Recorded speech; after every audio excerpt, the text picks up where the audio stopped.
reason why is because each candidate had at least an hour to talk, and then the other candidate would have at least an hour to respond, and so on.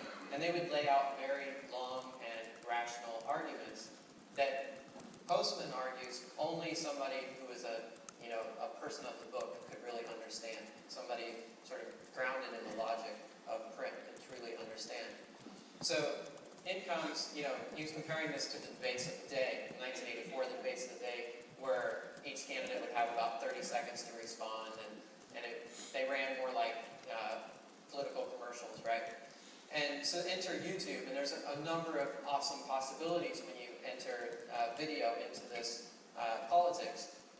But what happened with the YouTube debates was basically more of the same, right? I mean, you got these really entertaining questions from people like Billy and the Snowman, and while the questions were entertaining, they were still the same basic questions. And then ultimately, the worst part of it was that each candidate still only had 30 seconds to a minute to respond.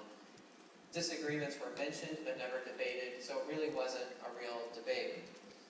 In the end, I think Postman would say that we were still kind of amusing ourselves to death, but we're in a sea of amusements, and in which this, trying to compete with other amusements, was still only viewed by less than 1% of Americans.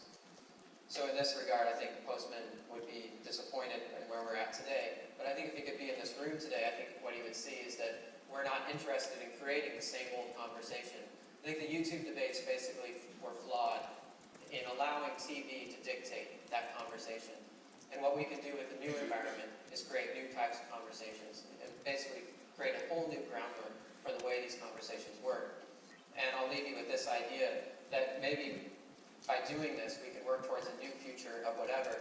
We'll move from the 60s of the I don't care, whatever you think, and away from the 90s, whatever, I don't care what you think, and we'll end up with a future in which we can say, I care. Let's do whatever it takes, by whatever means necessary. Thanks.